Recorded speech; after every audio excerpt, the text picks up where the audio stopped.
E aí pessoal, bem-vindos a mais um vídeo explicativo do livro Crônicas do Despertar, Meu Retorno ao Além, do médium Abel Glasser, do Espírito Afonso.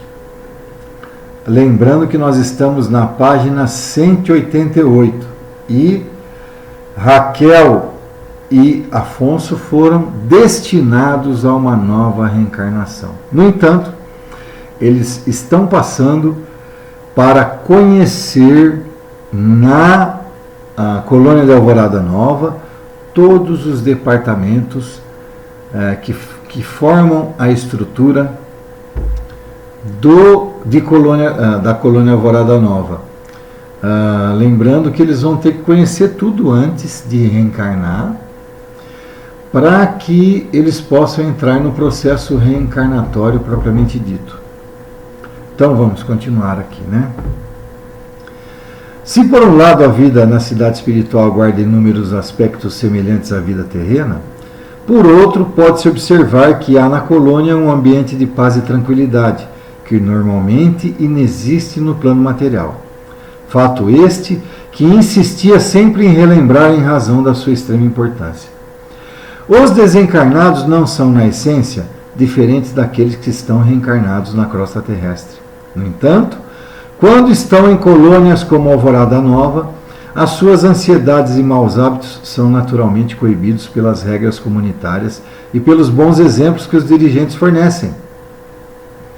Olha aqui, gente, cai naquilo que eu sempre falo nas palestras, que eu sempre falo no curso do Livro dos Espíritos, que eu sempre falo aqui nos vídeos em que nós estamos aqui compartilhando. No entanto, quando estão em colônias como Alvorada Nova, as suas ansiedades e maus hábitos são naturalmente coibidos. Gente, quando a gente está nas colônias espirituais, no mundo espiritual, lá só tem um lado, lá só tem o bem. Lá só tem o bem, não tem o mal. Então, evidentemente que nós estudamos e tentamos evoluir, quer dizer, a gente acha que evoluiu, a gente acha que está preparado para reencarnar. Só que é só quando reencarnamos que nós temos o mal, que nós somos expostos ao mal. Tá bom? Aqui, Afonso já fala em campo neutro. Por que campo neutro?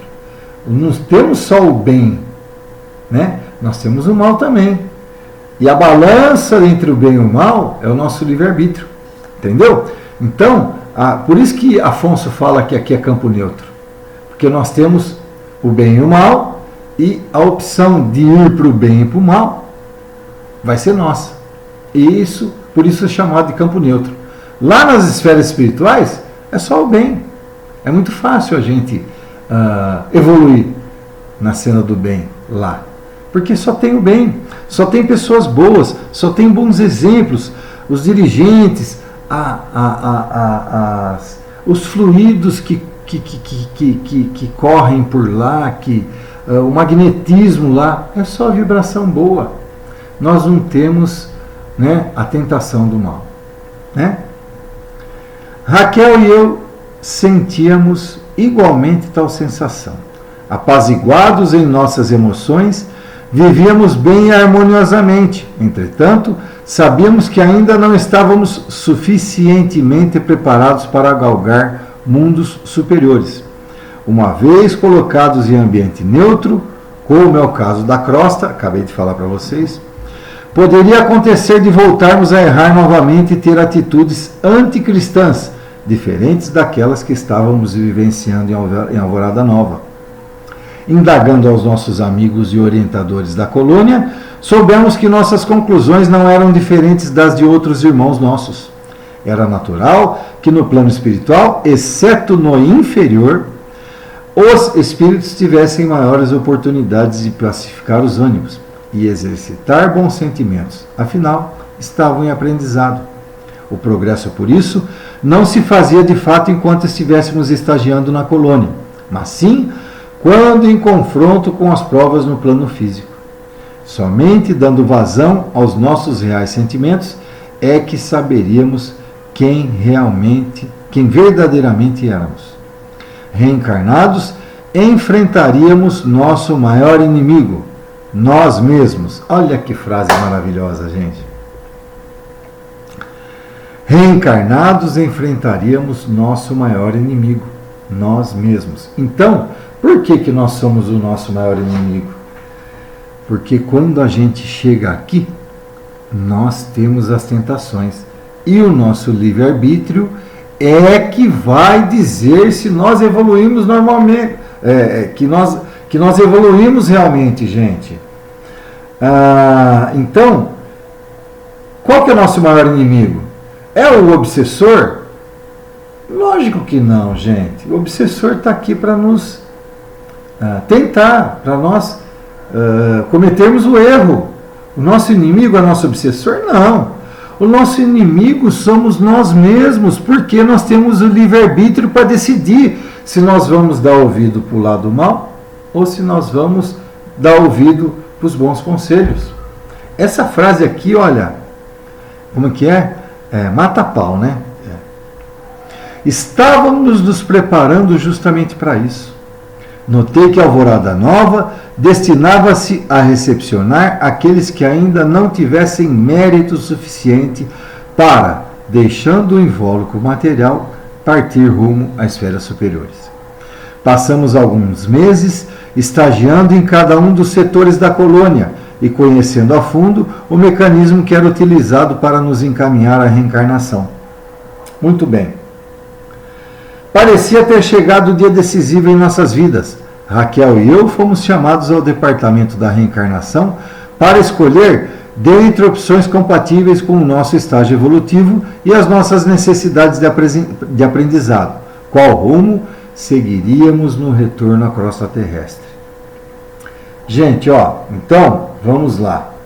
Grosso modo falando, de quando nós começamos o livro para agora o processo reencarnatório de Raquel e de Afonso, vamos dizer assim, como nós acompanhamos só o desencarne do Afonso aqui nesse livro, então, por baixo, facilmente passou 20 anos do desencarne dele. Né? 15 a 20 anos aí deve ter passado tranquilamente, né? Para ele iniciar o processo reencarnatório. Mas você vai falar assim, mas Fran, é esse o número de anos que a gente demora para reencarnar? Gente, às vezes passam-se séculos, né? Afonso conseguiu, ele demorou ali, quando ele falou no começo do livro, 5 anos para sair da cova, e demorou mais uns 10 anos aí para chegar nesse estágio. Lembrando que ele falou aqui, que ele passou meses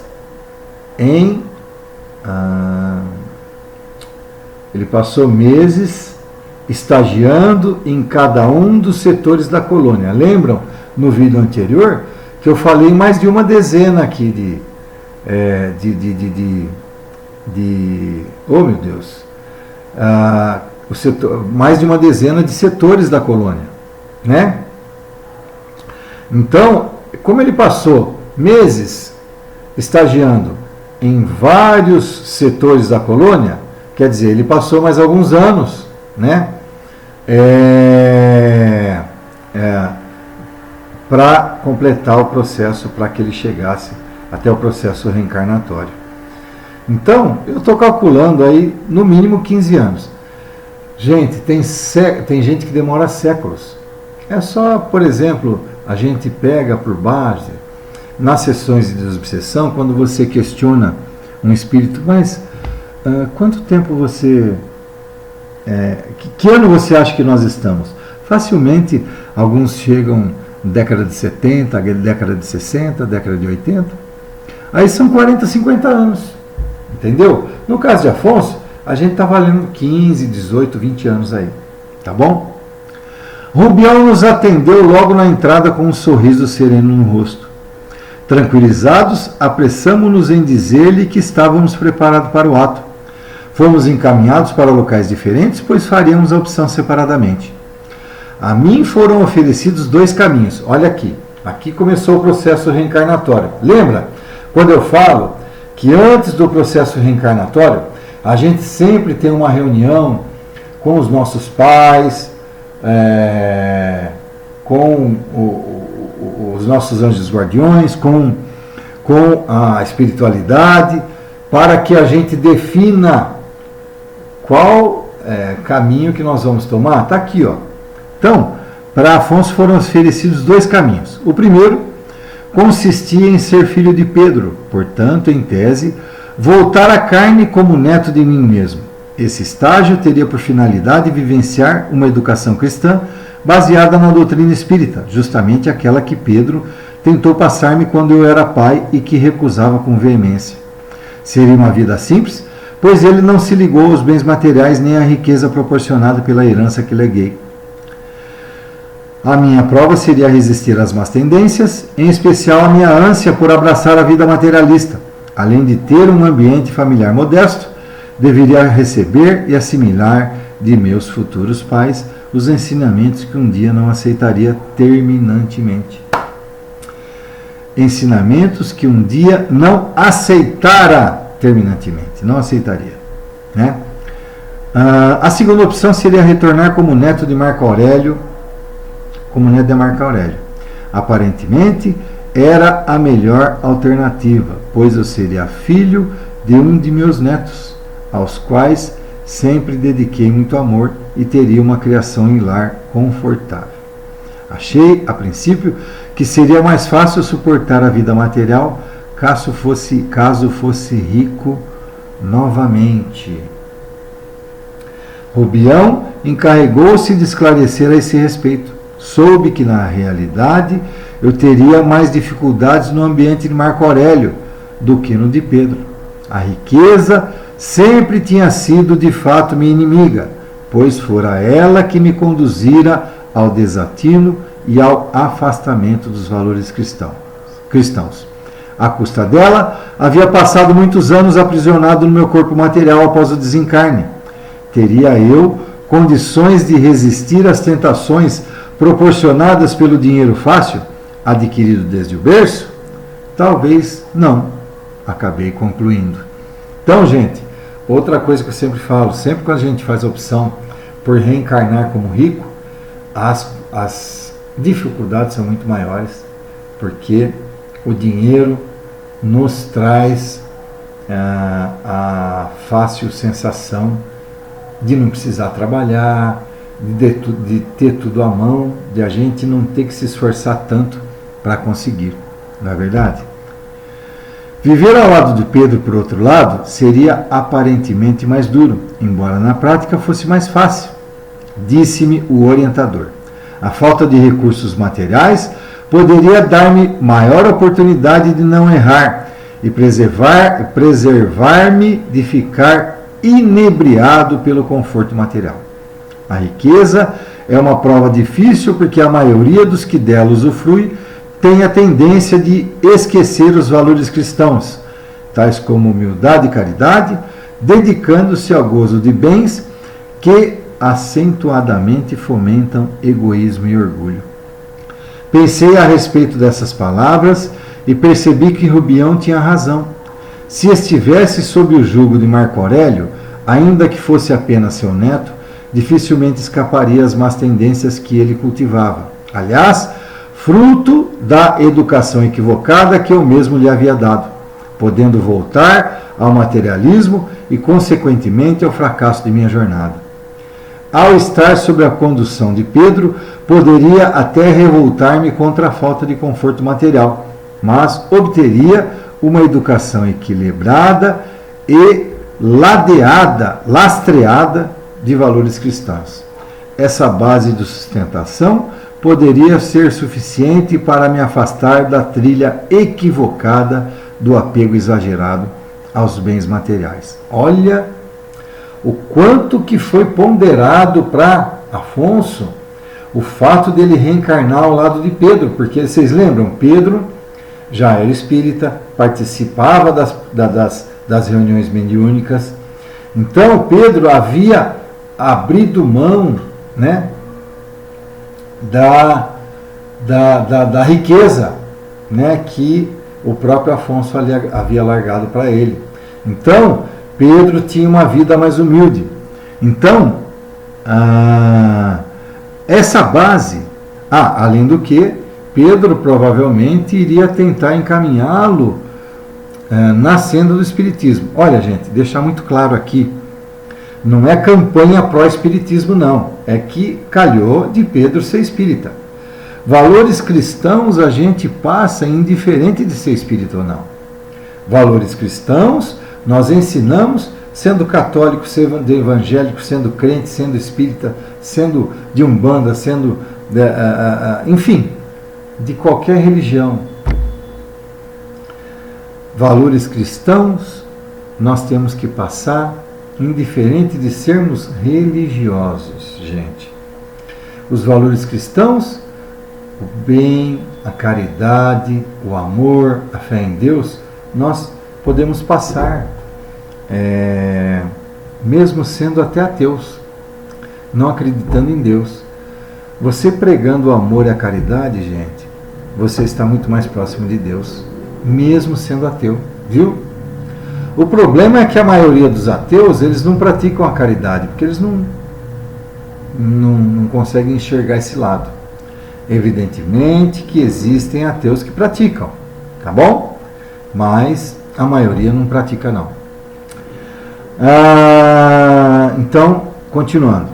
As minhas chances seriam, de fato, maiores ao lado de Pedro, ainda que a princípio não parecesse assim. Essa foi a minha opção. Aguardei a saída de Raquel da sala onde estava. Quando a encontrei, não tardei a perguntar-lhe qual fora a sua escolha, contando-lhe a minha. Então, haverá alguma chance de estarmos juntos no plano material? Pelo que você me contou a respeito da sua opção, creio que não. Voltarei a Washington para ser a filha caçula de Mark. Ele já tem 7. Enfrentarei a pobreza quase absoluta, mas terei ao meu lado um pai consciente e dedicado à família. Creio que serei capaz de auxiliar meus irmãos, muitos deles incapazes de aceitar tanta miséria. Estou muito feliz, já que tornarei a ver meu querido afilhado espiritual. Lacrimejei e busquei conter a minha decepção. Não fique assim, meu querido. Estaremos em diferentes países e tudo indica que não nos encontraremos, pois a falta de recursos materiais de nossas famílias será um obstáculo. Além do que, viveremos diferentes culturas e costumes. Tenho fé, entretanto, de que nos reencontraremos triunfantes de volta a esta colônia dentro de alguns anos. Mas, Raquel, quantos anos serão? 60, 70 ou mais é muito tempo. Não, meu querido. O que isso significa diante da eternidade? Se tivesse a certeza de que dentro de 1000 anos eu viveria a teu lado para sempre, estaria tranquilo e feliz. Aguardaria com muita serenidade. Estamos investindo em nosso futuro, Afonso, e não devemos ser imediatistas buscando resultados instantâneos, mesmo porque não temos mérito para exigir maior convívio do que já nos foi permitido. Você lutará para isso? Poderei contar com a sua esperança? Olha, gente, aqui vocês podem notar que essa decepção do Afonso ainda demonstra um tanto de egoísmo, né? Por que ele quer necessariamente se reencontrar com ela? É o amor. Gente, pelo amor de Deus, está errado isso. Ele não pode ficar decepcionado com isso. Isso demonstra realmente que ele não está preparado para ir para um planeta superior ao da Terra. Por que ele se decepciona? Pelo fato de não se encontrar com ela na próxima reencarnação. E ela tira de letra, né? Fala o que são 80 anos, 100 anos perante a eternidade. Não são nada. Cabisbaixo e um pouco angustiado, me conformei. Raquel, tudo farei para um dia estar com você em definitivo.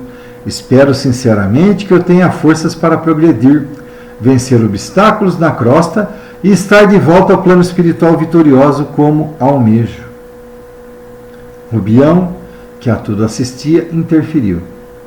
Fico feliz em vê-lo serenamente aceitando o destino natural dos seres, a reencarnação. Saibam, meus amigos, que o tempo não é elemento importante nessa caminhada. Quantos anos forem necessários para que atinjam um patamar espiritualmente elevado deverão ser vivenciados sem ansiedade e revolta. O mais importante é que consigam triunfar. Não fixem prazos ou metas que não possam cumprir. Convivam em paz com essa lei natural. Estaremos sempre apoiando a jornada de ambos, como muitos orientadores fizeram com a minha ao longo dos séculos que já vivi na crosta. Vocês confiam em nosso apoio? Sem dúvida, querido amigo. Desde que aqui chegamos, jamais deixamos de ouvir palavras de incentivo e, acima de tudo, nunca fomos iludidos. Tudo o que nos disseram foi sempre a mais sincera expressão de verdade. E justamente por isso é que entre nós solidificaram-se os laços de amizade e amor. É verdade, Rubião. Sei que vocês estarão ao nosso lado e certamente poderei contar com as equipes de Alvorada Nova quando fizer minhas preces silenciosas em meu recanto solitário no plano material. Estou confiante e esperançosa. Abraçamo-nos os três. Sentia-me pela primeira vez em muitos anos verdadeiramente recompensado. Muito bem. Estamos na página 194. Aqui, gente, então eles se conformaram, escolheram o processo reencarnatório de cada um e agora acho que nas próximas páginas aí vão ser encaminhados, né? Lembrando, página 194, é isso aí. Nós estamos no finalzinho do livro. Volto a falar para vocês, seja pelo WhatsApp, seja pelo YouTube. Eu gostaria muito que aqueles que estão seguindo esse canal dessem uma opinião para qual livro que nós iremos fazer um novo estudo, tá bom? Eu, particularmente, gosto muito da obra de André Luiz. O primeiro, nós temos aí, eu dei 3 opções para vocês, né? Mas podemos pensar em outras opções. As obras de André Luiz, Nosso Lar, Os Mensageiros, Ação e Reação, né?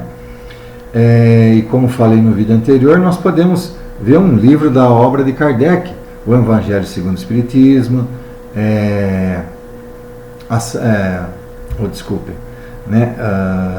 o Livro dos Médiuns, né? Tem outras obras de Kardec que nós podemos estudar também, tá bom? Podemos estudar o Novo Testamento, tá bom? Podemos estudar o Novo Testamento, que na realidade o Evangelho segundo o Espiritismo ele pega partes do Novo Testamento. Nós temos lá os Atos dos Apóstolos, nós temos o Sermão da Montanha, apesar que o livro também do Evangelho segundo o Espiritismo fala sobre o Sermão da Montanha, enfim, nós temos uma infinidade. Ou um outro romance que vocês queiram ver, tá bom? Gostaria muito da opinião de vocês com relação a isso daí. Lembrando também, gente, que todas essas engasgadas que eu dou, bocejada, erro de leitura, eu não edito, né, os vídeos, e o vídeo vai para o ar da maneira como eu li o livro, tá bom? Então é isso. Vamos encerrando esse vídeo e até a próxima. Um abraço a todos vocês.